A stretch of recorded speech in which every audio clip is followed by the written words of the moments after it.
Assalamualaikum warahmatullahi wabarakatuh.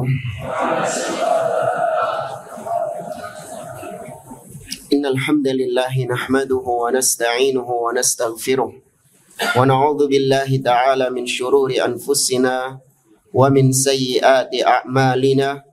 Man yahdihillahu fala mudhillalah wa man yudlil fala hadiyalah. Wa ashhadu an la ilaha illallah wahdahu la syarikalah.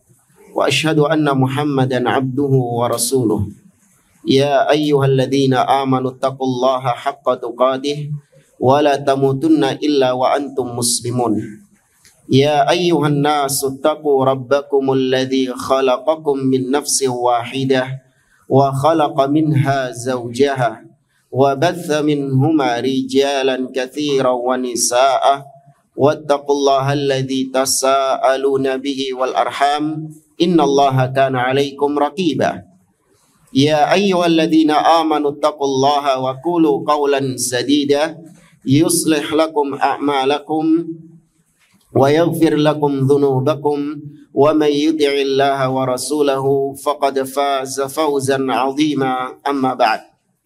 Fa inna asdaqal hadithi kitabullah wa khairal hadi hadi Muhammadin sallallahu alaihi wasallam wa syarral umuri muhdatsatuha wa kullu muhdatsatin bid'ah wa kullu bid'atin dhalalah wa kullu dhalalatin finnar. Fa ikmalan lima taqaddam fil jawabi 'ala as-su'al as-sabi' wal 20. Naam. Sahih ya, Naam. Sebagaimana yang telah disampaikan di pertemuan yang lalu, ini berkaitan dengan kondisi para pemuda-pemuda di negeri Saudi. Tapi juga ini bisa kita ambil ibrahnya untuk pemuda-pemuda di negeri kita.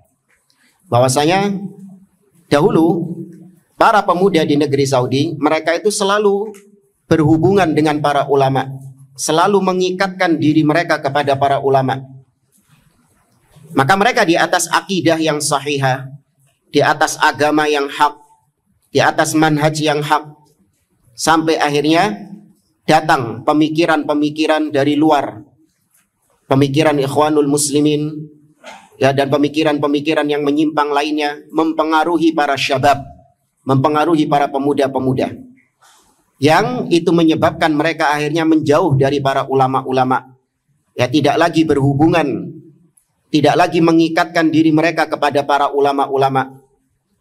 Maka kata beliau, nahnu ala manhajin salim.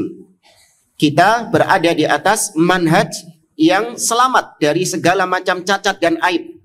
Ya, secara asal sebagaimana kita sampaikan, negeri Saudi itu didirikan di atas manhaj as-salaf. Sebelum ada pemikiran-pemikiran yang menyimpang, mereka di atas manhaj yang lurus. Maka kita di atas manhaj yang hak. Wa ala aqidatin salimah, di atas akidah yang selamat. Wa indana kullu khairin walillahil hamd, dan kita memiliki banyak sekali kebaikan-kebaikan di negeri ini. Ya, tegaknya syariat Islam, kemudian keamanan yang luar biasa di negeri Saudi, ya, rizki yang Allah limpahkan kepada mereka. Ini luar biasa janji Allah Subhanahu wa taala. Walau anna ahlal qura amanu wattaqau la fatahna 'alaihim barakatin minas sama'i wal ard. Falimadza natalaqal afkaral waridah minal kharij. Kalau kita sudah berada di atas akidah yang benar, di atas manhaj yang benar, kemudian kita sudah memiliki banyak kenikmatan-kenikmatan yang Allah berikan, lantas kenapa kita mengimpor pemikiran-pemikiran dari luar? Wa nurawijuha bainana wa baina syababina. Dan kenapa pula kita populerkan, kita viralkan, ya, pemikiran-pemikiran yang menyimpang itu di antara kaum muslimin, terutama di antara para pemuda-pemuda. Nah, maka tidak ada solusi. Ya, wala halla li hadhil furqa illa bi tarki hadhil afkaril wafidah. Tidak ada solusi yang tepat dari perpecahan para syabab. Ya, karena pertanyaannya itu, ini para pemuda ini kok sekarang berpecah belah? Ya, karena dulu mereka satu, kemudian mereka berpecah belah. Ada yang mengadopsi pemikiran Ikhwanul Muslimin, ada yang mengadopsi pemikiran Khawarij dan yang lainnya. Maka tidak ada solusi dari perpecahan ini kecuali dengan meninggalkan pemikiran-pemikiran yang menyimpang tersebut. Ya, dengan meninggalkan akidah-akidah yang menyimpang tadi. Wal iqbal ala tanmiyati ma indana minal khair wal amali bihi wad da'wati ilaihi. Dan fokus kita adalah untuk menumbuhkan terus kebaikan-kebaikan yang Allah berikan kepada kita. Ya, di antara kebaikan yang paling nikmat adalah tauhid.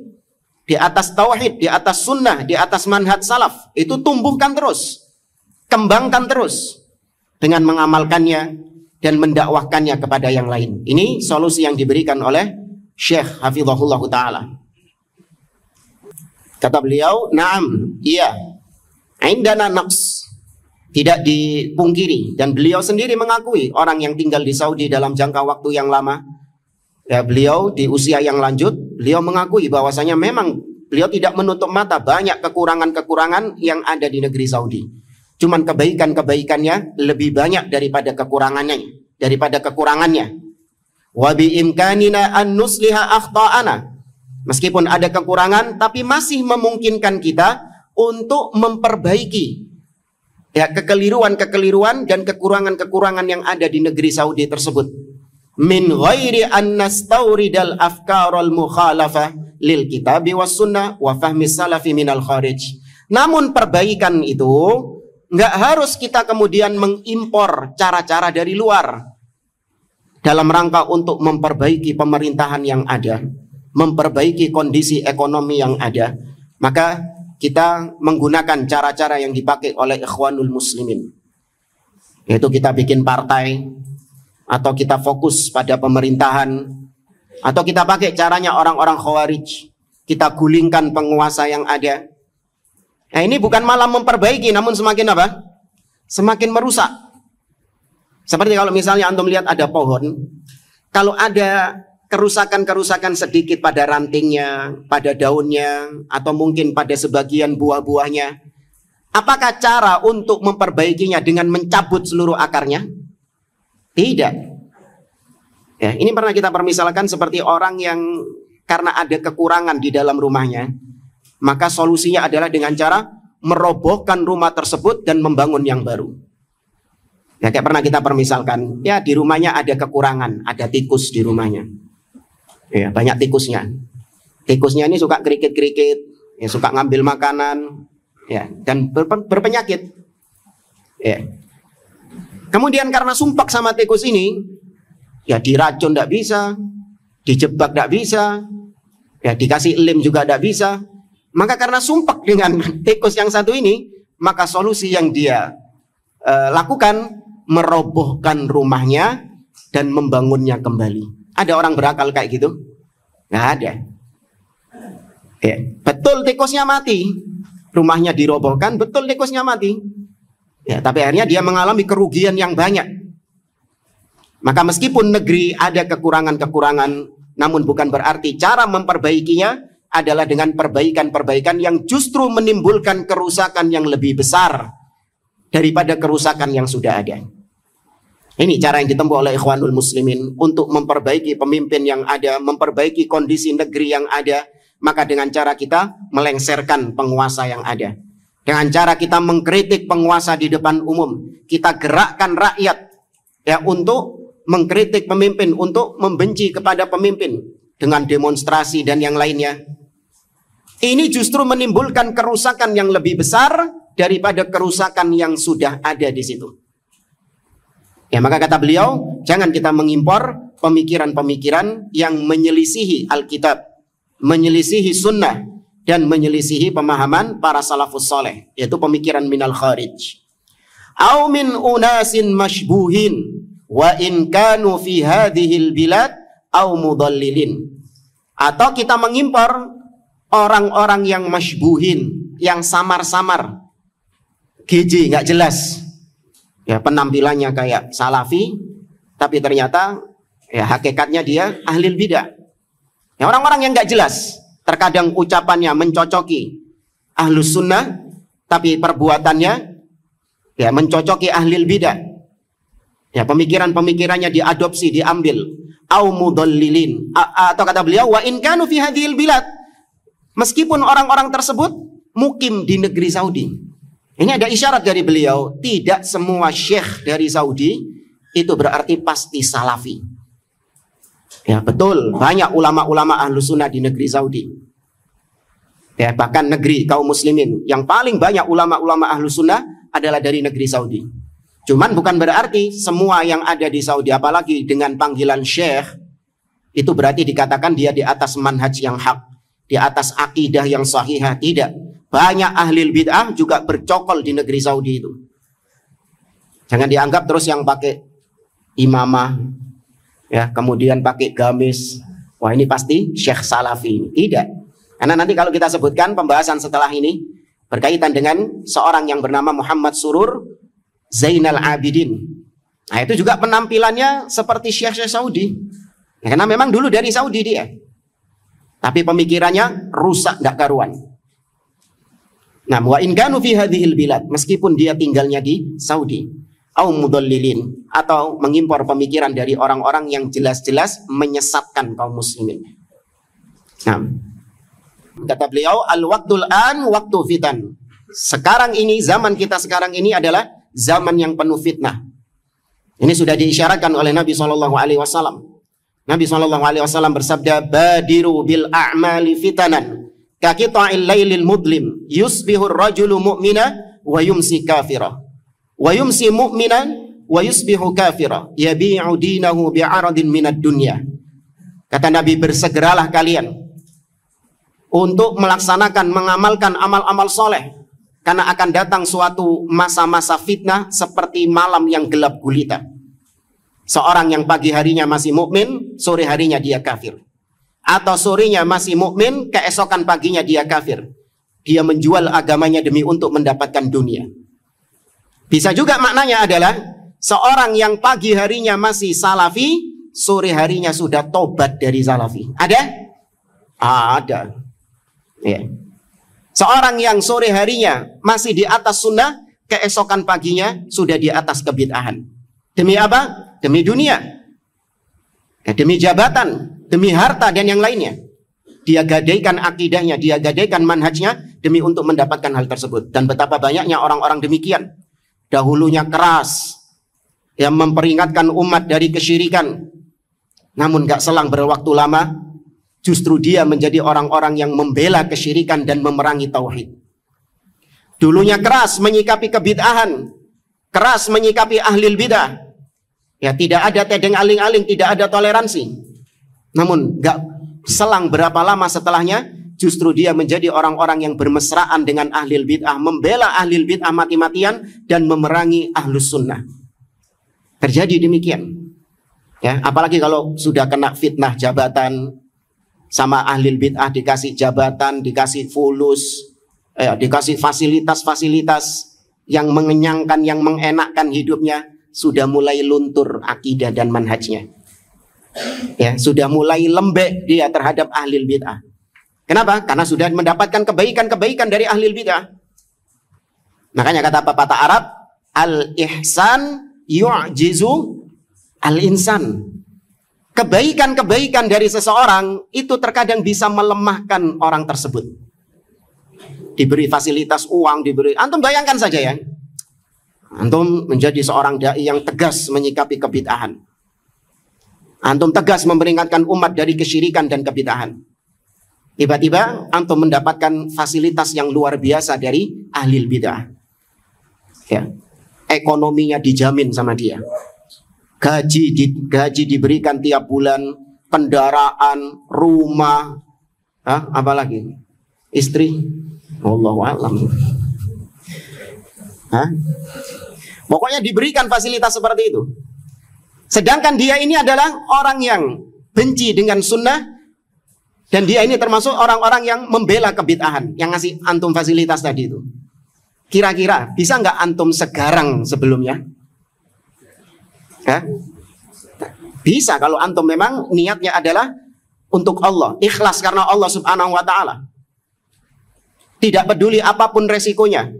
Nanti diambil rumahnya Ustaz, nanti dicabut fasilitas-fasilitasnya Ustaz, ya, nanti kendaraannya diambil sama dia, Saya nggak bisa mendapatkan kehidupan lagi, nggak bisa makan lagi. Kalau saya masih tetap ngotot di atas manhaj salaf, masih tetap keras menyikapi kesyirikan dan kebid'ahan, nanti dia tersinggung, terus kemudian marah sama saya, diambil fasilitas saya. Kalau orang yang benar-benar ikhlas dalam berdakwah kepada Allah, dia nggak peduli hal tersebut. Karena dia tahu yang memberikan rizki siapa?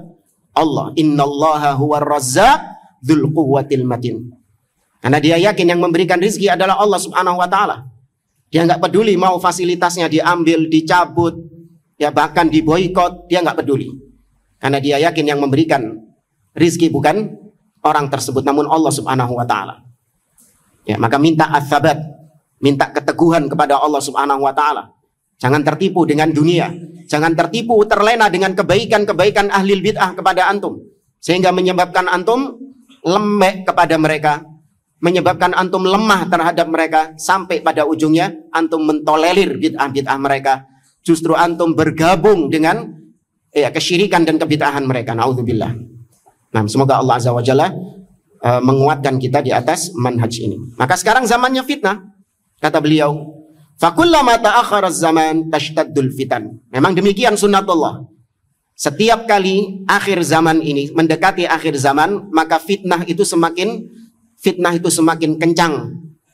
Ya, fitnah itu semakin deras. Ya memang di satu sisi, ya fitnah ini termasuk sunnatullah yang memang harus Allah berlakukan kepada manusia. Allah azza wa jalla mengatakan dalam surah Al-Ankabut, Alif Lam Mim, ahasiban nasu ayyutraku ayyaqulu amanna wa hum la yuftanun. Apakah manusia mengira ketika mereka mengatakan amanna, kami beriman. Ya, sama juga dengan ketika seorang mengatakan ana salafi alal manhajis salafi, aku di atas manhaj salaf. Kemudian Allah biarkan dan tidak diuji sama Allah subhanahu wa ta'ala. Kesalafiyahan kita apakah dibiarkan seperti itu sama Allah dan tidak diuji? Enggak. Walaqad fatannal ladzina min qablihim. Sungguh Allah telah menguji orang-orang sebelum kita. Fala ya'lamannallahu alladzina shadaqu wa la ya'lamannal kadzibin. Agar Allah tahu siapa di antara mereka yang jujur keimanannya, keteguhannya di atas manhaj salaf, dan siapa yang tidak jujur, hanya sok ngaku-ngaku sebagai salafi saja. Itu ketahuannya ketika kapan? Ketika terjadi fitnah. Ketika terjadi masa-masa ujian. Ya, al-fitnatu takshifu haqa'iqar rajul. Kata para ulama, fitnah itu, ujian itu akan menyingkap hakikat jati diri dari orang tersebut. Ini fungsinya fitnah. Di satu sisi memang fitnah adalah perkara yang gak mengenakan, perkara yang menyakitkan. Namun di sisi yang lain, fitnah itu hikmahnya adalah menyingkap hakikat seseorang. Antum kalau ingin mengetahui hakikat seseorang, apakah dia di atas manhaj salaf atau tidak, jangan antum nilai ketika masa-masa tenang. Ya, jangan antum nilai ketika masa-masa tenang, tapi nilai ketika masa-masa fitnah. Ya, dan ini sekarang ini adalah tahun-tahun masa-masa fitnah di negeri kita. Nah, di situ antum bisa ketahuan sebagian dai-dai, sebagian orang-orang yang antum anggap selama ini di atas manhaj salaf akan terbuka kedoknya semuanya. Ya, akan tersingkap tabir yang selama ini menutupinya. Ini ketika masa-masa fitnah. Ketika masa-masa ujian. Ya, kayak yang pernah kita permisalkan dalam masalah duniawi saja, seorang itu bisa diketahui kualitasnya ketika masa-masa ujian. Seperti misalnya seorang tukang bangunan. Tahu dari mana kita kalau dia ini garapannya bagus? Ada orang tukang betulin genteng misalnya. Tahu dari mana kalau garapan dia, pekerjaannya dia itu bagus? Ketika musim hujan. Bahkan kalau bisa ketika badai, hujan yang deras, baru kita lihat, oh nggak bocor. Ternyata api garapan itu Kang ini. Tapi kalau belum hujan, ketahuan nggak garapannya? Nggak ketahuan, mungkin nggak digarap sama dia. Nggak kan? Cuma naik ke atas genteng, kemudian bilang sudah. Nggak diapa-apain, nggak diapa-apain. Ini diantara manfaat fitnah tersebut. Ya, masa-masa ujian itu tadi. Nah, kata beliau, alaikum an tudriku hadza, wajib atas kalian, terutama wahai para syabab, untuk bisa mengetahui hal ini. Wajib untuk kita, kata beliau, wajib bagi kalian untuk mengetahui perkara-perkara tersebut. Wala tuzghul syubuhat, dan jangan sedikit pun kalian menoleh, mendengarkan, menyimak kepada syubhat-syubhat, yaitu pemikiran-pemikiran yang rancu yang datang dari luar. Tetap berpegang pada usul. Ya, tetap berpegang pada perkara-perkara usul. Kalau datang syubhat, maka tetap berpegang dengan yang usul ini. Kita bisa jawab syubhat tersebut atau kita nggak bisa membantah syubhat tersebut, itu urusan nanti. Yang penting apa dulu? Gocean dhisik. Pegangan dulu pada usulnya. Ya, contoh misalnya. Ini contoh saja. Di antara perkara usul, dan ini disebutkan oleh Imam Ahmad dalam kitabnya Ushulus Sunnah, yaitu Ahlus Sunnah meyakini bahwa Nabi Isa alaihi salam turun di akhir zaman. Ya, ini diantara akidah Ahlus Sunnah, Nabi Isa alaihi salam akan turun di akhir zaman. Sebagaimana datang dalam banyak riwayat, bahkan mutawatir oleh para ulama. Ya, Nabi mengatakan, yanzilu fikum ibnu Maryam. Ya, fayukassiru as-salib wa yaqtulul khinzir wa yad'ul jizyah ila akhirih.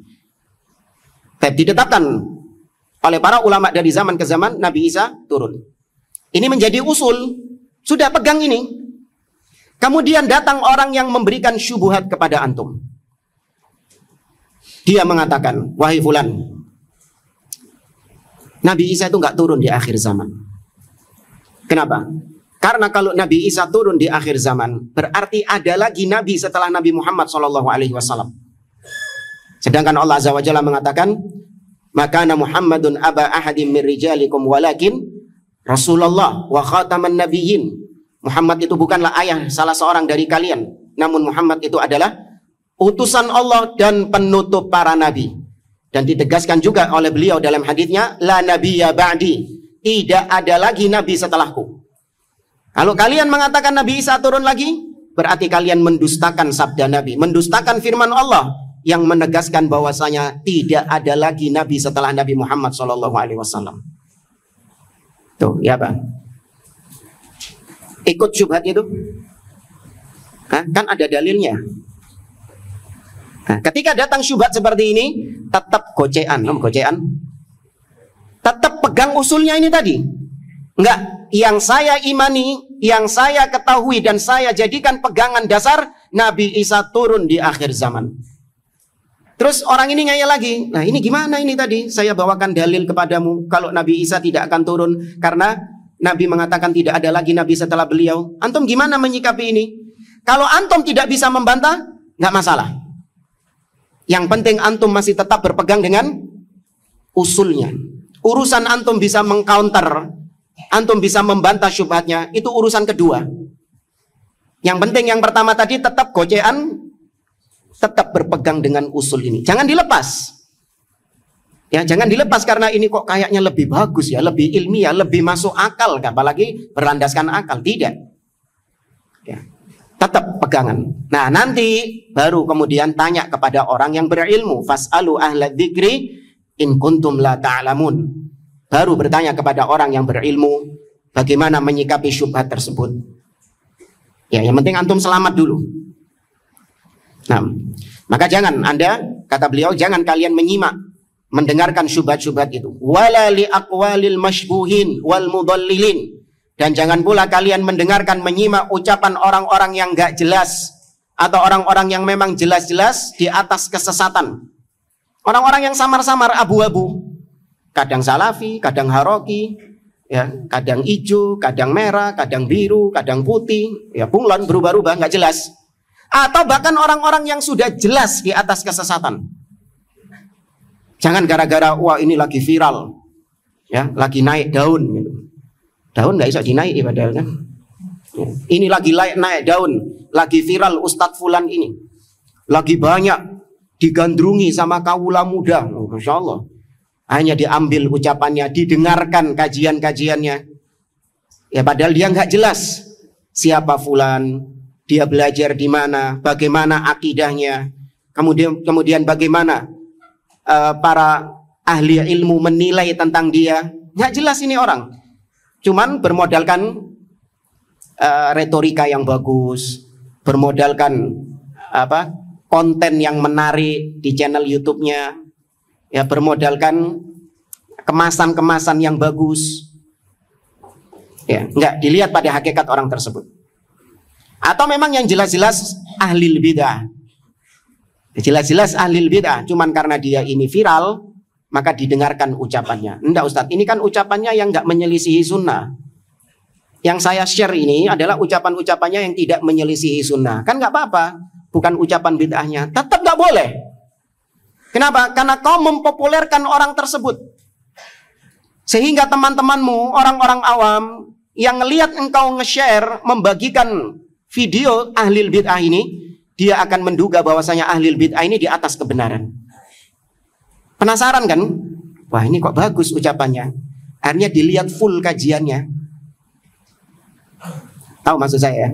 Nih, untuk nge-share di medsos. Potongan videonya ahlil bid'ah yang memang kalau dilihat isinya tidak menyelisihi sunnah. Hak isinya itu. Antum potong cuman itunya tok, yang hak itu saja. Tadi dengan alasan kan ini ya hak ini. Adapun yang batil nggak saya share.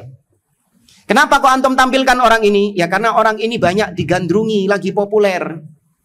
Ya, timbangnya inti yang saya share nggak ada yang kenal gitu.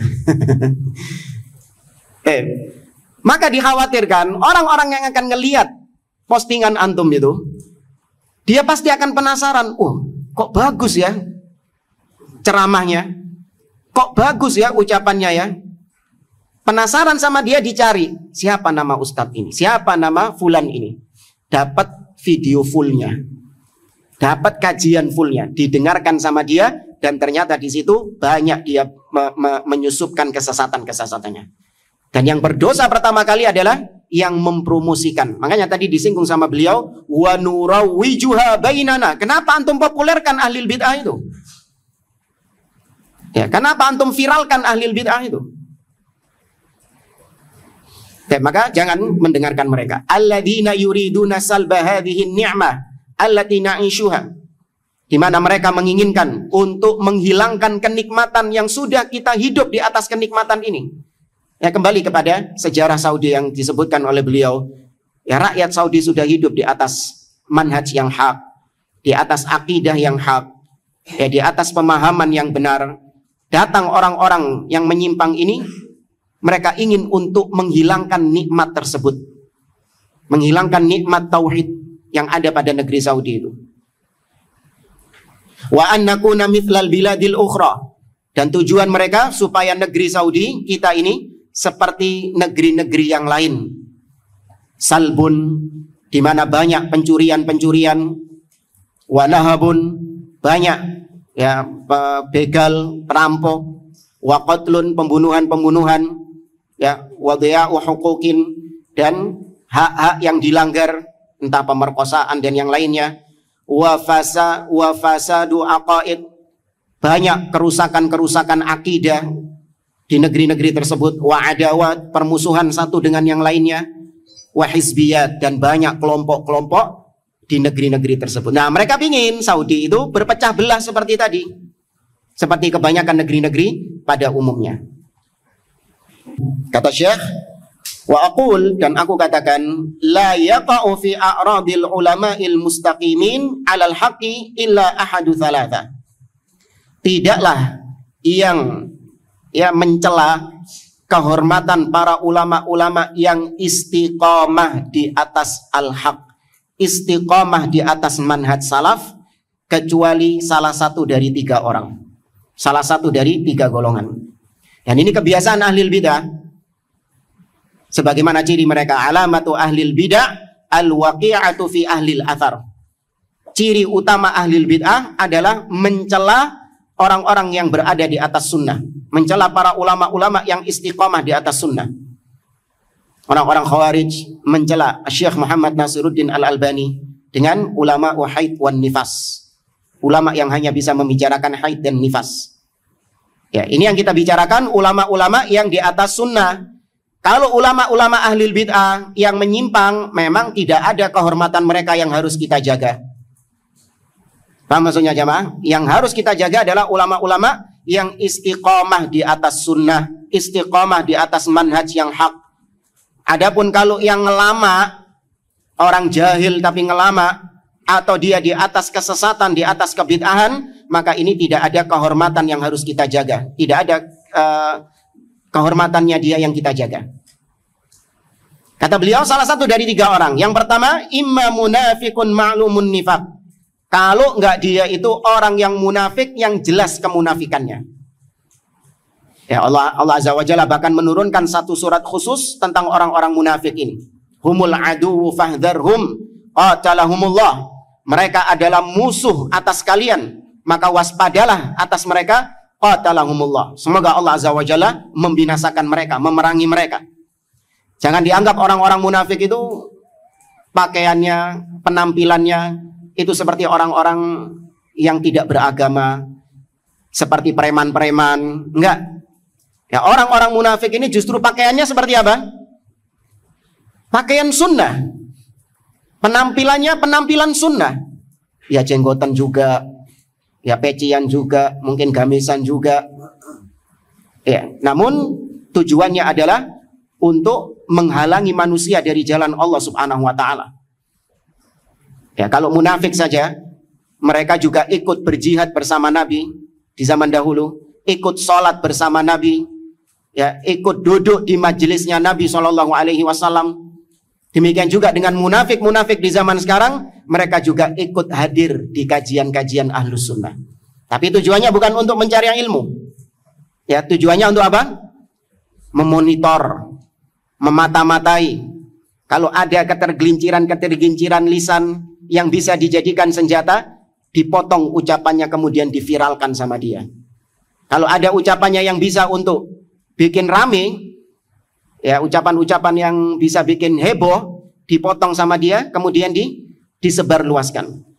Ya, ini orang-orang munafik jangan dianggap di luar. Bahkan yang ngaji sunnah, yang ikut di kajian-kajian Ahlus Sunnah, ikut dakwah salafiyah, juga ada orang-orang munafik di situ. Ya, qatalahumullah, semoga Allah Subhanahu wa taala membinasakan mereka dan membalikkan makar kepada mereka sendiri. Ini yang pertama, munafik. Yang kedua, wa imma fasiqun yubghidul ulama li'annahum yamna'unahu minal fisqi. Yang membenci ulama yang kedua adalah orang-orang munafik, orang-orang fasik, pelaku maksiat. Karena para ulama itu mencegah mereka, menghalangi mereka dari kemaksiatan yang mereka lakukan selama ini. Gara-gara ulama ini mereka akhirnya nggak bisa melakukan kemaksiatan, nggak bisa melampiaskan hawa nafsu syahwat mereka dalam maksiat. Maka mereka membenci ulama-ulama tersebut. Ya. Dan yang ketiga, wa imma hizbiyun dhalun yubghidul ulama, atau ahlil bidah, hizbiyah, harakiyah, yang sesat, mereka juga membenci ulama. Li'annahum la yuwafiqunahu ala hizbiyatihi wa afkarihil munharifah. Karena ahlil bidah ini, atau karena para ulama itu nggak sesuai, nggak cocok sama agenda-agenda mereka dan sama pemikiran-pemikiran mereka. Ini kejadian berapa tahun yang lalu, ketika banyak ahlil bidah yang menyeru kaum muslimin untuk ikut turun ke jalan, melakukan aksi demo, bela ini, dan bela ini. Ya. Ulama-ulama Ahlus Sunnah, as-salafiyun, mereka justru memperingatkan kaum muslimin untuk tidak ikut-ikutan dalam hal tersebut. Karena itu termasuk penyimpangan. Bukan termasuk manhaj salaf, bukan dari Nabi, bukan petunjuk Nabi SAW. Itu bukan cara yang diajarkan oleh Nabi SAW. Maka kemudian mereka membenci salafiyun, membenci Ahlus Sunnah. Kenapa? Karena gembosi, kata mereka. Ini salafi-salafi ini sukanya gembosi perjuangan umat Islam. Pernah dengar kayak gitu? Ini terlontar dari mereka. Ya, di saat semua kaum muslimin berkumpul pakai baju putih-putih, jutaan orang, ini cuman salafi tok yang nggak mau ikut. Ya, malah justru gembosi. Kalau nggak ikut nggak apa-apa. Tapi jangan gembosi kaum muslimin yang sedang berjihad, naudzubillah. Melakukan perbuatan khawarij dianggap sama mereka sebagai jihad fisabilillah.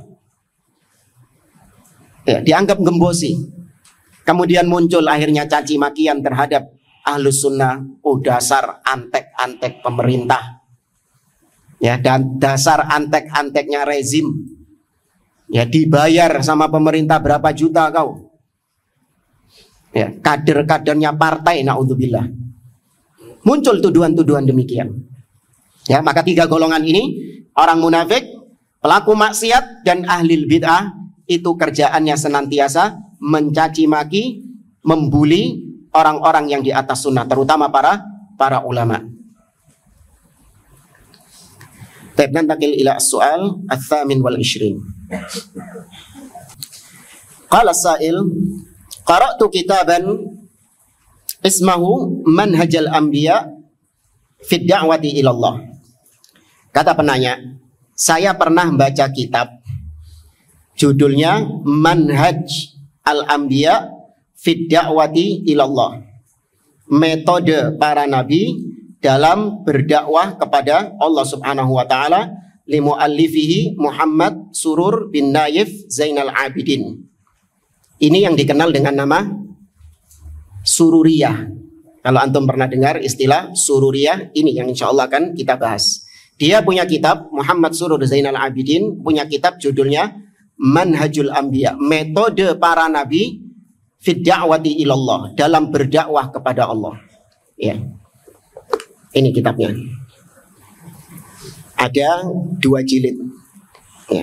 Oh, jadi download loh. Ini menunjukkan saja ini kitabnya ini. Ya, Manhajul Anbiya fi Da'wati ilallah. Ya, oleh Muhammad Surur Zainal Abidin. Ada 2 jilid. Ya, ditulis dengan 2 jilid.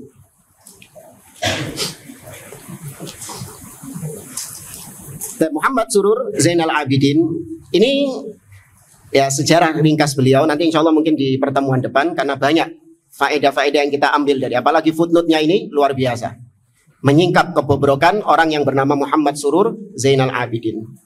Ini kalau antum penasaran, orangnya kayak Salafi ya, kayak Syekh Salafi ini. Ya.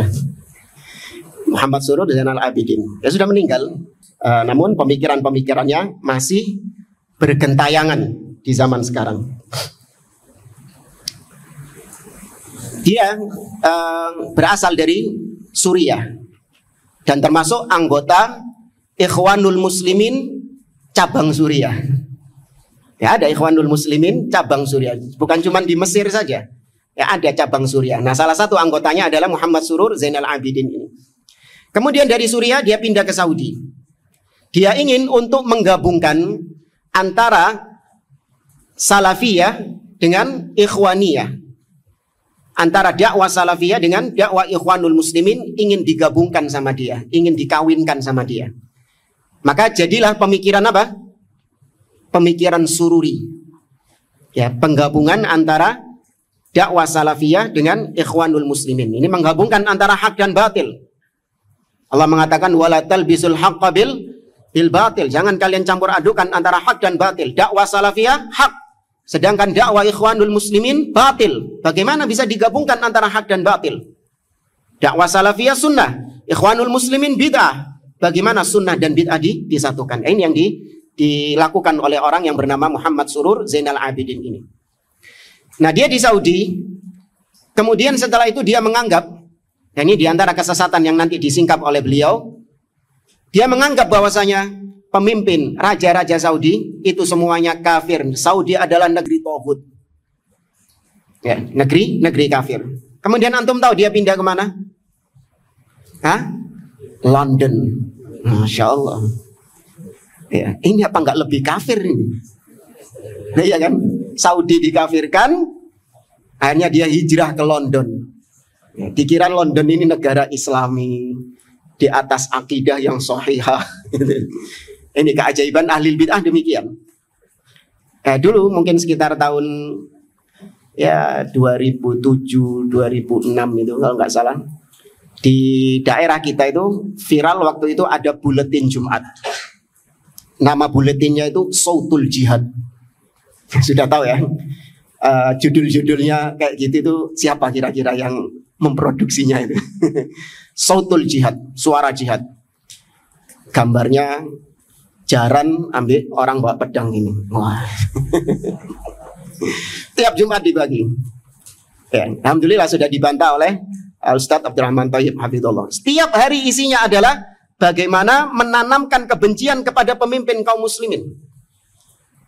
Dinyatakan bahwasanya negeri ini presiden, bahkan pernah dikatakan kurang lebihnya presiden beserta jajarannya sampai bahkan tingkat RT semuanya itu kafir karena mengikut hukum tauhid. Di level presiden sampai level RT semuanya itu apa? Kafir. Ya, karena berhukum dengan hukum tauhid katanya. Ya dibantah sama Ustaz Abdurrahman Thayyib Hafizahullah. Di antara keanehan mereka bahwasanya ketika mereka mengatakan bahwasanya negeri ini negeri kafir berhukum dengan hukum tauhid, ternyata buletin itu berdiri di atas sebuah yayasan. Ya, yayasan apa itu namanya lupa. Yayasan ini diresmikan atau di atas izin Kemenkumham. Nomor sekian sekian dan sekian. Yayasannya resmi di bawah Kemenkumham. Itu dicantumkan di buletinnya. Ini sama seperti Muhammad Surur Zainal Abidin. Kelakuan-kelakuan lucu nan menggemaskan dari mereka ini. Ya. Nah, pertanyaannya, kata penanya, "Nadhartu fi kutubil aqidah, fara'aitu annaha kutibat fi ghairi asrina." Ini diantara cirinya sururiyah ini. Kata dia, kata penanya, aku melihat, kata Muhammad Surur Zainal Abidin. Jadi di kitab Manhaj Al-Anbiya itu disebutkan, kata Muhammad Surur Zainal Abidin, aku melihat, aku perhatikan di kitab-kitab akidah, maksudnya kitab-kitab akidah salaf, Usulus Sunnah Imam Ahmad, ya Syarhus Sunnah Imam Al-Barbahari, ya kemudian akidah salaf ashabil hadis dan yang lainnya. Saya lihat kitab-kitab itu kitab-kitab yang ditulis bukan untuk zaman kita sekarang.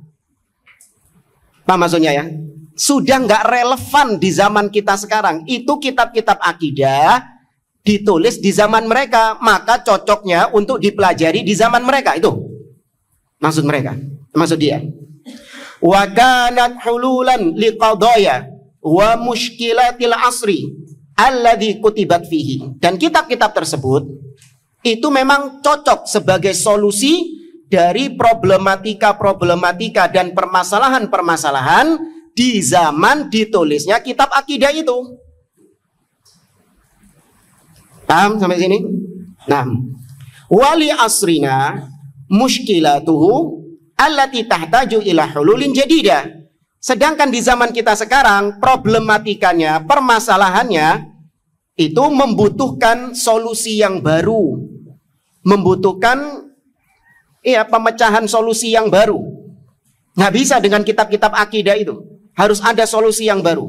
Karena kitab-kitab akidah itu sudah di zamannya dia saja. Wa min thamma, ditambah lagi, fa uslubu kutubil aqidah fihi katsirun minal jafaf. Kata dia, metode kitab-kitab akidah, ya metodenya kitab-kitab akidah, akidah salaf, itu kebanyakannya adalah kegersangan dan kekeringan.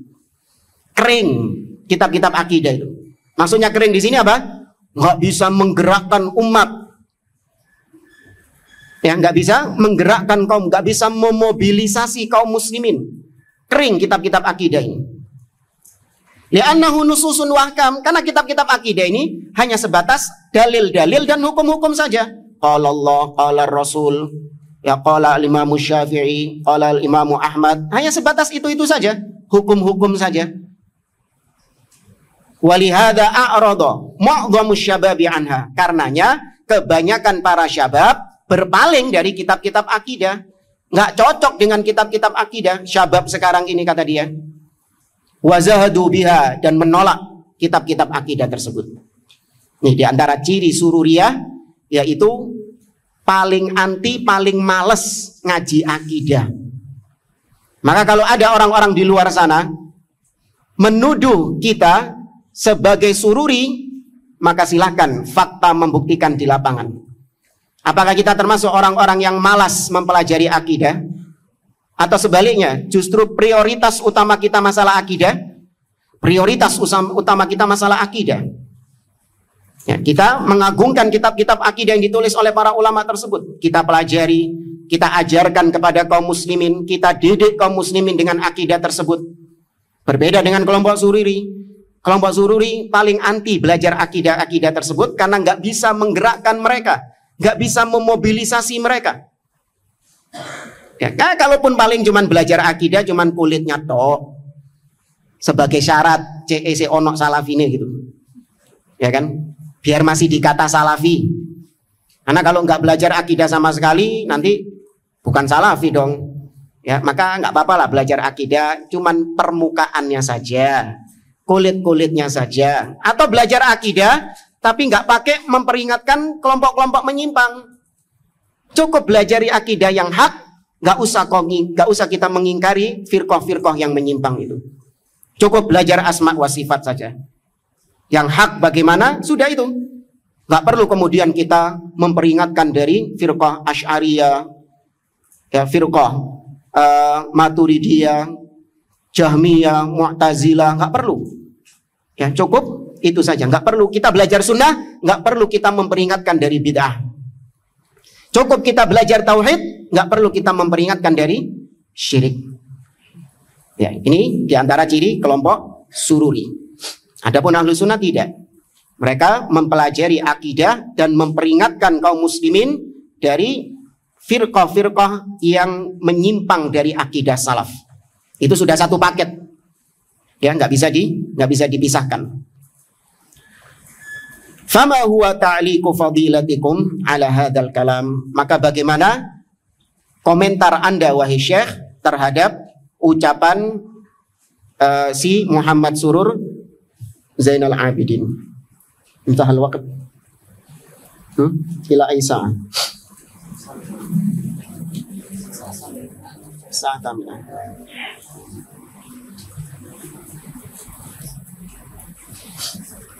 Bagaimana cara menjaga kehormatan keluarga yang di atas kebid'ahan? Antum dakwai, antum ajarkan sunnah kepada keluarga, antum ajarkan tauhid kepada keluarga dengan dhawabit, dengan kaidah-kaidah yang dibenarkan. Ya, berbeda mendakwahkan tauhid, mendakwahkan akidah kepada teman, itu jangan disamakan mendakwahkan tauhid dan akidah kepada orang tua misalnya. Berbeda. Ya, setiap orang yang kita dakwai tempatkan pada posisinya masing-masing. Namun dakwah tetap siapapun dia, hatta orang tua kita tetap kita ajarkan, kita dakwahkan, ajak mereka kepada sunnah dan kita peringatkan mereka dari kebid'ahan.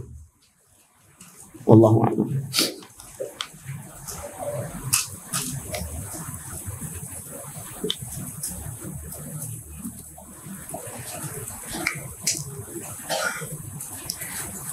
Afwan Ustaz, apa penyimpangan sururi? Sabar. Iya, sabar. Ini kita masih bahas tentang penyimpangan-penyimpangan sururi. Ya, tapi nggak apa-apa lah, kita kasih DP dulu. Yang pertama, Muhammad Surur Zainal Abidin tadi, yaitu malas belajar akidah dan manhaj, menganggap akidah dan manhaj itu, kitab-kitab akidah itu kering, gersang.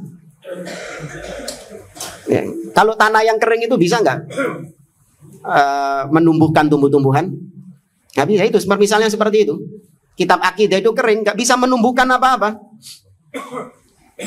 Kemudian yang kedua, Muhammad Surur Zainal Abidin seorang takfiri. Dia tukang mengkafirkan para hukam, para pemimpin-pemimpin, penguasa, dan juga mengkafirkan syu'ub. Rakyat-rakyatnya juga dikafirkan, nanti kita bahas di sini. Mengkafirkan pelaku dosa besar. Kemudian yang ketiga, mencela para ulama-ulama ahlus sunnah dengan mengatakan abidul hukam. Mereka adalah para penyembah-penyembahnya pemimpin. Ya, hamba-hamba atau budak-budaknya penguasa. Dan ini yang dicela sama dia bukan ustadz-ustadz Indonesia, bukan. Yang dicela sama dia adalah para masyayikh besar dari Saudi. Seperti kalau di zaman beliau itu masih hidup, Syekh Abdul Aziz bin Baz. Masuk dalam celaannya dia. Syekh Muhammad bin Shalih Al-Utsaimin, Ya, 3 ulama besar abad ini, Abdul Aziz bin Baz, Syekh Muhammad bin Shalih Al-Utsaimin, Syekh Muhammad Nasiruddin Al-Albani, kena semua sama Sururi ini. Ya, ini diantara kesesatannya. Nanti bukti-buktinya, insya Allah nanti kita bahas pada pertemuan yang akan datang. Ini Ahlus Sunnah. Ketika menyatakan fulan sesat dengan bukti, bukan dengan tuduhan. Ya, dan kurang yakin, ini beliau sebenarnya sudah menukilkan ucapan-ucapan sesatnya Muhammad Surur Zainal Abidin. Cuman untuk lebih memantapkan, bukan karena Anda nggak percaya sama beliau. Untuk lebih memantapkan, saya download langsung kitabnya tadi. Ya, dan benar didapati ucapan-ucapan seperti itu dalam kitabnya yang tadi saya download itu, Manhajul Anbiya fi Da'wati Ilallah. Persis seperti yang dituliskan sama beliau. Ini Ahlus Sunnah ketika menyingkap kesesatan seseorang bil burhan, dengan bukti, dengan dalil, bukan dengan tuduhan dusta, bukan dengan dugaan-dugaan, bukan dengan jarini katanya-katanya, enggak, tapi dengan bukti yang tertulis. Nah,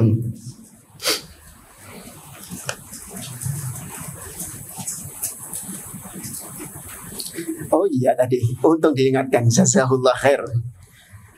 Jelaskan jawaban dari syubhat tentang Nabi Isa turun yang antum sebutkan tadi. Iya, antum pulang bawa syubhat nanti. Iya, afwan. Kelupaan tadi. Ada yang bisa jawab? Ditanya malah nanya. Ada yang bisa jawab? Apa kira-kira jawabannya? Gimana antum menggabungkan antara akidah nuzul Isa dengan akidah la nabiyya ba'da Muhammad sallallahu alaihi wasallam? Mal jam'u bainahum. Bagaimana menjamakkan dua hal ini? Maka jawabannya yang pertama, bahwasanya Nabi Isa alaihi salam, atau jawaban yang paling ini aja, yang paling majleb istilahnya, yang paling mantul. Yang dimaksud dengan la nabiyya ba'di, tidak ada lagi nabi setelahku, adalah yaitu tidak ada lagi orang yang diangkat menjadi nabi setelah Nabi Muhammad SAW. Pengangkatan Nabi Isa menjadi nabi itu sebelum Rasulullah Muhammad atau setelah Nabi SAW? Sebelum. Jadi turunnya Nabi Isa bukan dalam rangka beliau baru diangkat menjadi nabi ketika turunnya, itu tidak. Nah, kemudian yang kedua, toh meskipun demikian beliau turun mengikuti syariat Nabi Muhammad SAW. Ya, beliau mengikuti hukum Al-Quran, bukan hukum Injil yang dulu turun kepada beliau, tidak. Ini menunjukkan beliau turun bukan sebagai seorang nabi. Tapi kata Nabi sendiri menegaskan dalam hadisnya, hakaman adlan, sebagai seorang hakim yang memutuskan perkara. Nah, itu jawaban dari syubhat tentang Nabi Isa. Wallahu a'lam.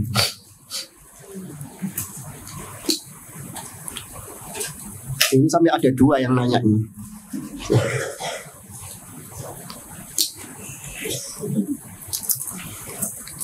Tauhid itu apa? Apa tauhid itu jemaah? Tauhid ini menjadi istilah yang mengerikan di zaman sekarang. Nah, ada orang ngomong tauhid itu sudah disorot. Wah, ini nafas-nafas khawarij ini. Soalnya ngomong apa?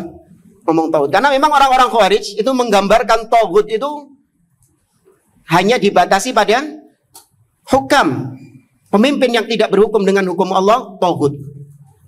Ya, padahal kata Imam Ibnu Qayyim Al-Jauziyah, at-tauhid kullu ma yatajawazul had min matbu'in au muta'in, segala sesuatu yang melampaui batasannya, baik yang diikuti, ma'bud yang disembah, atau matbu' yang diikuti, atau muta' yang ditaati.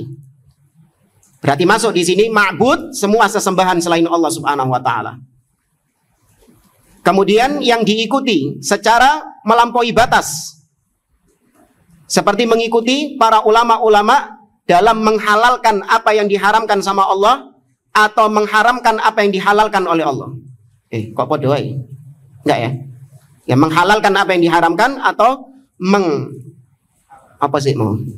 mengharamkan yang dihalalkan oleh Allah Azza wa Jalla. Ya, ketika diikuti secara membabi buta, maka berarti ya ulama yang menghalalkan apa yang diharamkan tadi adalah tauhid. Kemudian yang ketiga, muta', yang ditaati. Seperti mentaati pemimpin pada perkara-perkara yang bertentangan dengan syariat Allah Subhanahu wa taala. Ya, maka itu disebut taghut. Wa ra'sut taghut, wa ra'sut tawaghit, iblis. Dan gembongnya taghut adalah iblis. Ada di kitab tauhid, di kitab Usul Tsalatsa, penjelasan dari Syekh Muhammad bin Abdul Wahab.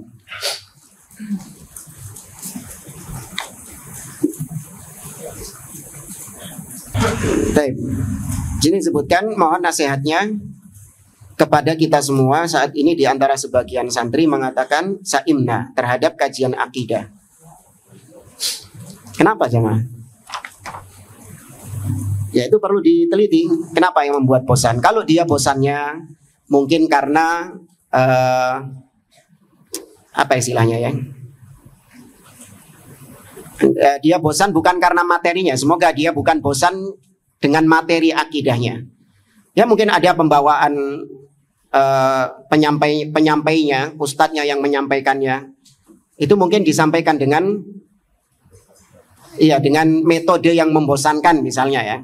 Misalnya ini kita nggak mengatakan seperti itu. Cuman mungkin maka yang seperti ini insya Allah tidak terlalu parah jika dibandingkan kalau bosannya itu pada materinya. Ini kalau sudah bosannya pada materinya, ini berarti penyakit. Ya, penyakit sururi ini tadi ini. Bosan, sumpek, belenek sama kajian akidah, ini sudah kena virus-virus sururia. Malas, akhirnya menjadikan malas belajar akidah. Ya, maka dilawan. Seorang itu dia dinilai selamat atau tidak di akhirat itu dari akidahnya dulu. Antum tahu kenapa orang-orang Nasoro dikatakan penghuni neraka, banyak dikafirkan di dalam Al-Quran. Laqad kafarul ladzina qalu innallaha tsalitsu tsalatsa dan seterusnya. Diancam dengan neraka jahanam. Ya innal ladzina kafaru min ahlil kitabi wal musyrikin fi nari jahannam.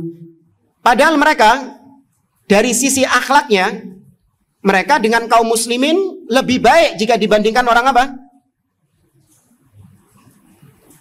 Orang Nasoro ini sikapnya terhadap kaum muslimin lebih mending jika dibandingkan orang-orang al-yahud wal musyrikun.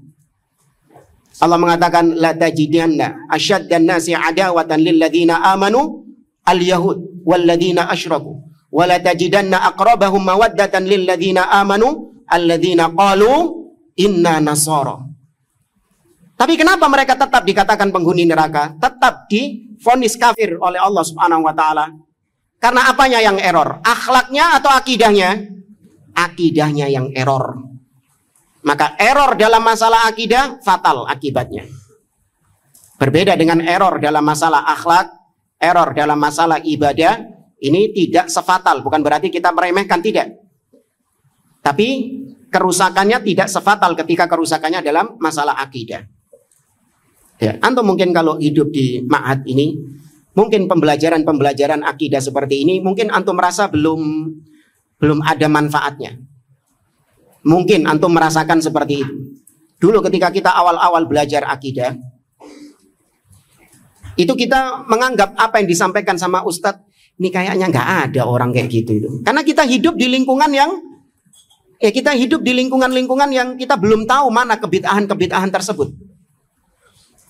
Ketika kita keluar, kita bertemu dengan banyak orang, banyak model manusia, ternyata semua yang kita pelajari dahulu muncul semua. Oh, ini yang dibilang menolak asma wa sifat. Oh, ini yang dikatakan mengkafirkan penguasa. Oh, ini yang mencela para sahabat. Ketika dulu dibawakan tentang kesesatan Syiah, kita merasa gak ada orang kayak gitu paling. Ada paling nggak di sini, paling di tempat lain sana. Tapi ternyata kita keluar dari daerah kita, keluar dari tempat kita, baru kemudian kita dapati orang-orang yang dipelajari itu muncul semuanya. Ini ternyata. Di situ antum sudah punya pegangan akidah sehingga antum tidak gampang terseret syubhat mereka. Ya. Maka harus semangat belajar akidah karena diantara ciri khas salafi, ciri khas seorang yang di atas manhaj salaf itu akidahnya. Itu yang menjadi pembeda antara Ahlus Sunnah dengan Ahlul Bidah. Baik jamaah, insyaallah pembahasan tentang sururiyah ini kita lanjutkan di pertemuan berikutnya. Wallahu ta'ala a'lam. Subhanakallahumma wa bihamdik, asyhadu an la ilaha illa anta astaghfiruka wa atubu ilaik. Assalamualaikum warahmatullahi wabarakatuh.